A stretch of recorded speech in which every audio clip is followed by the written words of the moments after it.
자, 오늘은요, 인류의 지혜를 포올리는 질문의 기술.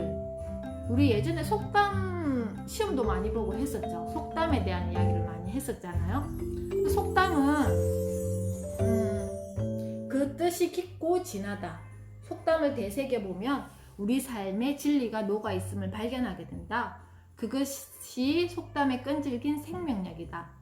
전화와 컴퓨터가 없던 시절에서는 어떻게 해서 우리가 입에서 입으로 전해 내려오는 속담은 아직도 살아있다.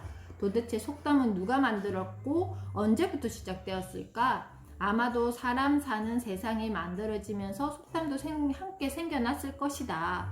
누가 먼저랄 것도 없이 자녀에게, 친척에게, 친구에게, 제자에게 삶의 지혜를 나눠주고 싶은 인간의 욕구가 속담의 탄생을 불렀을 것이다. 부모는 아이에게 저는 지혜를 심어줘야 되는 역할을 해야 된다고 생각을 합니다. 명강사에게 몇 시간의 특강을 듣는 것보다 때로는 강렬한 한마디가 사람의 마음을 움직인다. 실제로 나는 이성적인 연설문을 읽었을 때보다 짧은 한 줄의 글에서 더 큰 울림을 느낄 때가 많다. 우리 그럴 때 있죠. 인류의 역사만큼 오래된 지혜, 속담은 생각을 깊게 해준다. 아까 우리가 프랑스 그 졸업 시험 문제를 만났을 때 머리에 막 지진이 생기지 않던가요? 그것처럼 좀 그런 어떤 깊은 사고를 할 수 있는 거리들이 일상에 많이 있어야 된다고 저는 생각을 합니다. 속담을 보면 직접적이기보다 은근하다. 몇 번이나 마음속으로 왜라는 질문을 던지게 된다. 그것을 곱씹으면서 생각해 봐야 은근한 표현 속에 담긴 속뜻을 정확하게 헤아릴 수 있다. 또한 속담은 삶의 지혜를 알려주고 어떻게 살아야 할지 방향을 제시하는 역할을 한다. 국어사전에서는 속담을 예로부터 민간에 전하여 오는 쉬운 격언이나 잠언이라고 말한다. 그렇다면 격언과 잠언은 무엇인가? 격언은 오랜 역사적 생활 체험을 통하여 이루어진 인생에 대한 교훈이나 경계 따위를 간결하게 표현한 짧은 글이다. 잠언은 가르쳐서 훈계하는 말이다. 즉, 속담은 인생에 교훈을 주고 배움을 주는 역할을 한다. 자, 속담은 어느 날 하늘에서 툭 하고 떨어진 게 아니다. 만약 오늘 내가 속담을 만들었다고 생각해보자. 이 속담이 지속 가능한 생명력을 가지려면 감정, 깨달음, 경험, 철학, 재미가 있어야 한다. 그런데 요즘의 아이들, 우리 유치원 아이들은 아직까지 그런 신조어를 많이 사용하지 않죠. 근데 한 초등학생, 중학생, 고등학생만 돼도 이 신조어가 굉장히 많아요. 그래서 저는 아까 이 구절을 읽으면서 서로 이야기해주기도 좋을 것 같아요. 엄마는 내가 아는 속담에 대한 질문 키워드를 잡고 아이는 어떻게 엄마에게 가르쳐주는 거죠. 뭘 가지고? 자기들의 언어를 우리가 해석 안 되는 언어들이 해석이 아니라 무슨 말인지 못 알아들을 때도 저도 굉장히 많거든요. 이 아이들은 말을 거의 다 줄여서 해버려요. 그래서 그 말에 대해서 아이는 엄마에게 다시 피드백 해주는 거, 서로 이렇게 그런 것도 되게 재밌어요. 왜냐하면 이제는 이 어른으로부터 배우는 세상이 아니라 밑에서부터 아이들을 통해서 우리가 배워야 되는 시대가 돼버렸거든요. 그래야 사람들이 공감하고 다른 사람에게 퍼뜨린다. 그러니까 이런 것들, 공감 어떤 키워드 이런 것들을 굉장히 많이 만들어야 된다고 저는 생각을 합니다. 늦었습니다. 태준이 엄마 오셨어요. 그래서 속담은 사람의 기쁨, 슬픔, 사랑, 즐거움을 한 줄에 담고 있다. 그런 촌철살인이 속담으로 살아남는 것이다. 언어는 뭐예요? 사람의 가치관과 행동을 지배한다. 언어는 살아있는 생물이다. 지금도 끊임없이 새로운 언어가 생겨나고 필요 없는 언어는 가차없이 사라지고 있다. 맞죠? 언어들도 생명력이 있어가지고 생존 기간이 있어요. 그래서 그 치열한 언어의 진화 과정에서 살아남는 것은 바로 속담이다. 그렇지만 속담은 많이 사용 안 할 뿐이지 우리 생활 속에서 불쑥불쑥 나오잖아요. 소잃고 외양간 고치지 마라, 뭐 3살부터 8까지 간다, 이런 거 우리가 일상에서 많이 쓰잖아요. 그죠? 아리스토텔레스는 속담이라 누구나 쉽게 쓸 수 있고 가장 간편한 생활 용어이기 때문에 언제까지나 살아있는 지식과 지혜의 한 부분이라고 하였다. 세계 역사를 호령하던 강대국일수록 속담이 풍부한 이유는 그 속에 뭐가 담겨 있다고요? 지혜와 지식과 지혜를 전수하는 매개체로 뭘 사용했다고요? 속담을 사용했다고 합니다. 그래서 인류의 지혜와 슬기로움을 담고 있는 속담을 아이와 나눈다면 그 자체가 밥상머리 뭐가 된다고요? 인문학이 된대요. 아이와 속담으로 대화를 나눈다는 것은 삶의 지혜를 나누는 것과 똑같다. 여기서 저자가 제시한 것은 속담의 끝말을 까로 바꾸면 된대요. 자, 보세요. 가난이 스승이다. 무슨 의미를 담고 있는지 느끼시겠죠? 그래서 아이에게 가난이 정말 스승일까? 작은 고추가 맵다. 이게 숨겨진 의미가 있잖아요. 작은 고추가 정말 매울까? 공든 탑이 무너지랴. 어떤 의미인지 아시죠? 공든 탑이 무너질까? 개천에서 용난다. 정말 개천에서 용이 날까요? 소잃고 외양간 고친다. 소잃고 외양간을 왜 고치지? 왜 고칠까? 바늘 도둑이 소도둑 된다. 바늘 도둑이 정말 소도둑이 될까? 고래 싸움에 새우 등 기는 놈 위에 나는 놈이 있다. 기는 놈 위에 나는 놈 있을까? 고래 싸움에 새우 등 터진다. 고래 싸움에 새우 등 터질까? 돌다리도 두드려보고 건너라. 돌다리도 두드려보고 건너야 할까 정말? 가는 말이 고와야 오는 말이 곱다. 가는 말이 고와야 오는 말이 고울까? 어때요? 다를 까로 바꾼다는 거죠. 자, 여기에는 뭔가 메시지가 숨어 있습니다. 우리가 평소에 아이들에게 다로 말을 많이 하시는지 까로 말을 많이 하시는지 한번 생각해 보세요. 나는 평소에 아이들에게 사용하는 말들이 상호작용할 때 다로 말을 많이 끝내는지 나는 까로 많이 끝내는지 어때요? 우리 엄마들은? 우리가 다 그거를 까로 바꾸면 된대요. 한번 실습해 보세요. 밥 먹어라가 아니라 밥 먹을까? 공부해야지, 공부해라. 공부해라가 아니라 우리 함께 공부할까? 그럼 엄마는 엄마 공부하고 아이는 아이 공부하고. 애가 이상하게 쳐다봐요. 그러니까 평소에 내가 그런 말을 많이 사용 안 했다는 거죠. 맞죠? 그래서 태희한테 까는 데는 맞죠? 습관이 안 돼서. 이게 말도 습관이 우리가 저번에 배웠잖아요. 8주 동안. 이게 그래도 그나마 막내한테 까 하니까 큰아이한테 할 수 있어요. 지우는 물어보면 아니요 라고 할 때 됐어요. 그러면 엄마는 아니요 뭐 할까? 아니요. 그러면 두 번째 질문은 뭐예요? 아니요 라고 할 때. 그러면 어떻게 할까? 지우는 어떻게 했으면 좋을 것 같아? 여기에도 이 감정의 언어의 색깔이 있죠. 언어의 온도가 있죠. 엄마가 정말 마음 먹고 오늘 배웠다고 달을 까로 물어봤는데 뭐 생뚱맞게 아니요 뭐 이런 식으로 대답했을 때 그 다음에 이 마인드 컨트롤이 중요해요.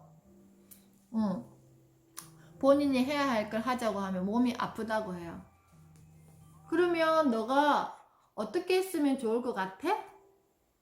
자, 그 다음에 이게 더 정말 퀄리티 높은 질문이에요. 하경이는 지금 하원 중인데요. 놀이터 갈까 했더니 그러네요. 그죠? 놀이터 가자. 놀이터 갈까? 그럼 놀이터 가서 하경아 뭐하고 놀고 싶어? 그 다음 질문. 자, 까 중요한데요. 그 다음에 나는 어떻게 아이에게 질문해 줄 수 있을까? 그럼 하경이가 뭐 이거 엄마 이거 하고 싶어 하면 하경이는 왜 그게 재밌어? 엄마는 하경이가 놀이터에서 놀 때 뭐 어떻게 해줄까? 여기도 까가 붙죠. 평소에 내가 어떤 언어를 많이 사용하는지, 그래서 보통 한 2번 정도, 많이 하면 2번 정도 할까 이렇게 하고 나면 거기에서 결론이 내어버리려고 그래요. 그래서 그냥 뭐 할까, 어떻게 쓰면 좋을 것 같아, 이런 식으로 그냥 쭉쭉쭉 스무스 넘어가면 되는데, 그래서 연습이 필요하다는 거죠. 속담을 질문으로 바꾸는 순간 입문하게 된다. 위의 질문을 보면 쉬운 질문이 없다. 특히 아이 입장에서는 깊게 생각해봐야 답을 내놓을 수 있는 질문들이다. 그래서 생각도 어떻게 한다고요? 연습이에요. 자꾸 생각하는 습관을 들여야 생각이 깊어지는 거예요. 요즘 아이들은 궁금하면 어때요? 손가락만 있으면 돼요. 스마트폰으로 검색하면 다 나와요. 근데 생각할 틈이 없다. 생각은 즉흥적이고 짧다. 그런데 요즘 아이들은, 우리는 검색하면 뭐가 생각나세요? 뭔가 모르는 것을 검색하려면 어디를 들어가세요? 내가 네이버, 그죠? 근데 요즘 아이들은 검색하면 어디로 들어갈까요? 아이들에게 한번 물어보세요. 맞아요, 유튜브예요. 그래서 이제 글 읽는 것도 아이들이 별로 좋아하지 않아요. 그냥 영상 보는 거 좋아해요. 그럼 아이들 언제 생각해요? 그럼 아이들이 책상에 앉아가지고 뭐 문제집 풀고 한다고 좋아할까요? 어저께 우리 작은 아이가 수학 문제를 풀면서 엄마, 함수가 내가 살아가는데 필요할까? 그냥 더하기, 빼기, 곱하기, 나누기만 하면 생활 속에서 내가 살아가는데 불편하지 않지 않을까? 저한테 그렇게 이야기를, 방정식. 이게 내가 엄마 살아가는데 왜 필요해?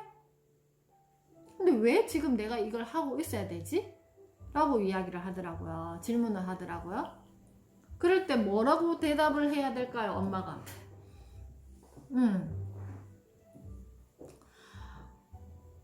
우리 아이가 중학교 1학년 때 핀란드 수학책을 제가 풀어라고, 풀 수 있게 그 문제집을 사준 적이 있어요.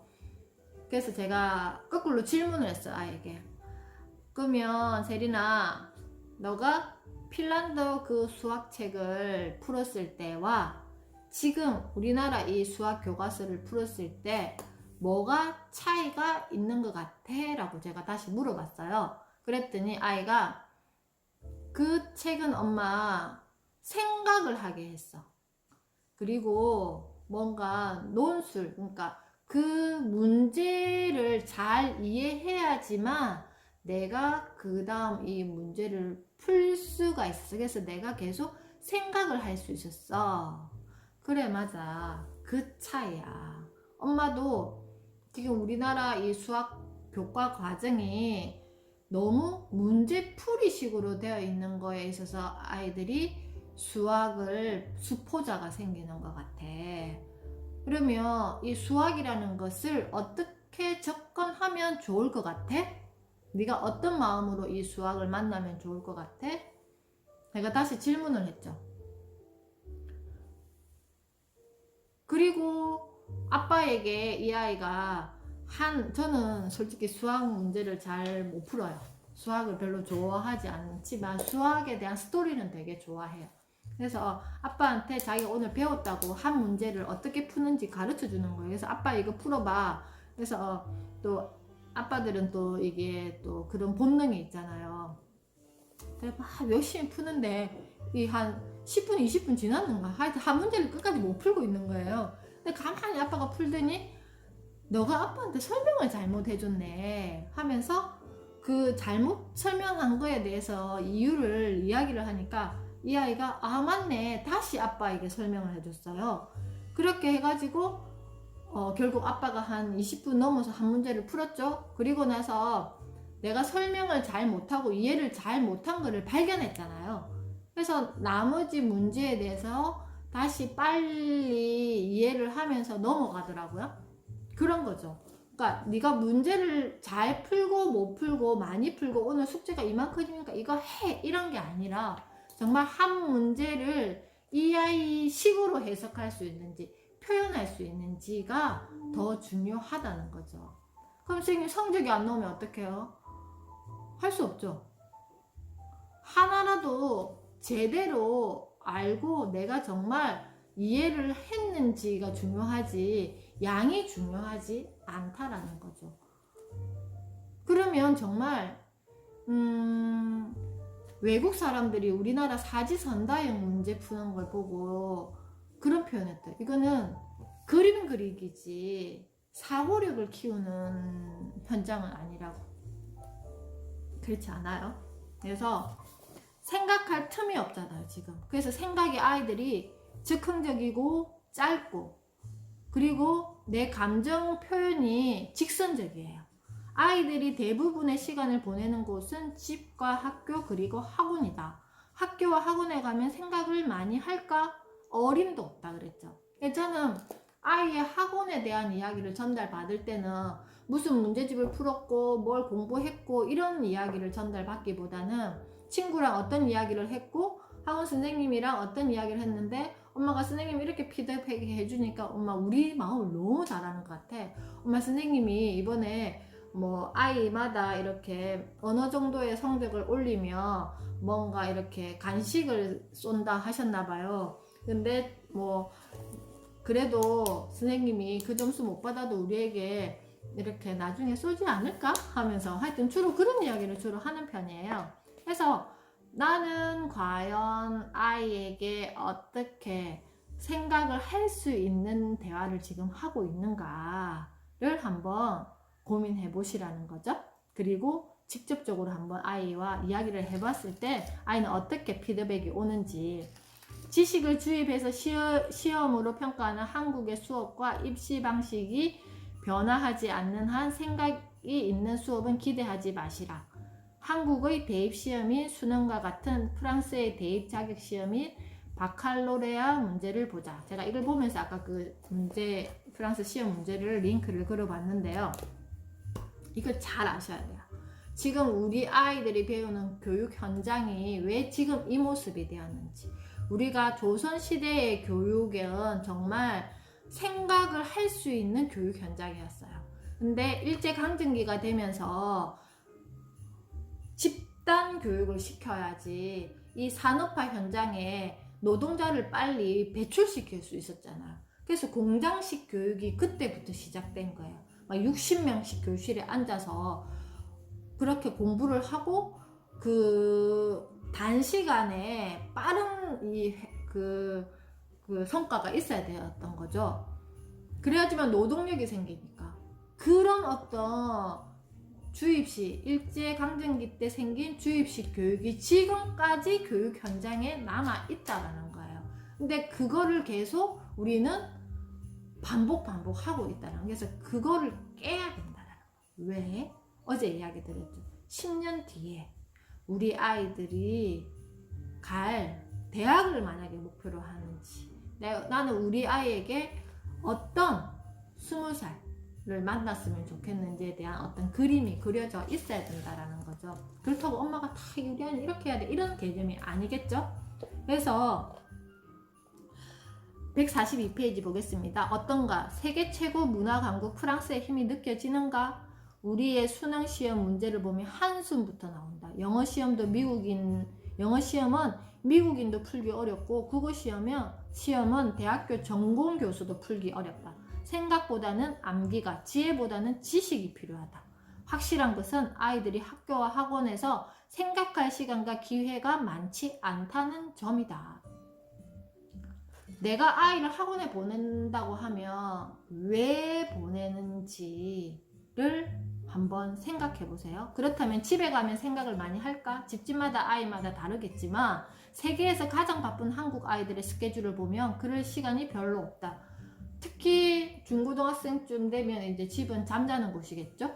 생각은 상대방과의 대화에서 나오고 발전한다. 물론 홀로 생각하는 것도 중요하지만 우선 생각 습관이 잡혀야 한다. 생각을 많이 하지 않으면 그 기능이 퇴화한다. 한번 퇴화한 생각 기능은 되살리기 어렵다. 그래서 부모가 나서야 한다. 여기 줄 쫙 긋겠습니다. 별 2개. 생각 습관을 잡아주는 데는 질문만 한 것이 없다. 일단 사람은 질문을 받으면 답을 생각하는 본능을 가지고 있다. 하지만 아이와 대화를 하기 위한 질문을 떠올리는 게 쉽지는 않다. 그럴 때는 스마트폰을 활용하자. 괜찮은 속담을 검색해서 질문으로 바꾸어 아이에게 던져보자. 아이는 질문을 받아 생각에 잠길 것이다. 낯선 질문이어서 생각이 더 깊어질 것이다. 그 순간 아이의 두뇌에 있는 생각 회로가 활성화되고 시냅스가 꼬리에 꼬리를 물어 생각이 커질 것이다. 생각의 방이 많이 만들어졌을 때 연결되어 있으면 아이가 내가 한 번도 만나지 못한 어떤 상황을 만나고 어떤 문제를 만났을 때 어떻겠어요? 내 안에 축적되어 있는 연결되어 있는 생각의 방들이 작동하겠죠. 아, 저거는 뭐지? 그래서 가장 이상적인 생각을 짠 하고 이렇게 낼 수 있는 그게 바로 사고력이고 그게 바로 창의력입니다. 자, 아시겠죠? 그래서 이런 것들이 왜 중요한지 내가 평소에 다로 말을 끝냈을 때와 까로 말을 끝냈을 때와 어떻게 하면 좋을까라고 했을 때와 이렇게 해라고 했을 때와 이렇게 많이 차이가 난다는 거죠. 내 아이의 생각의 방을 꽝꽝 하고 닫아버릴 것인지 아니면 활짝 열어서 아이의 생각 주머니가 점점 더 많이 자랄 수 있는 환경을 만들어 줄 것인지 결정하셔야 되겠죠?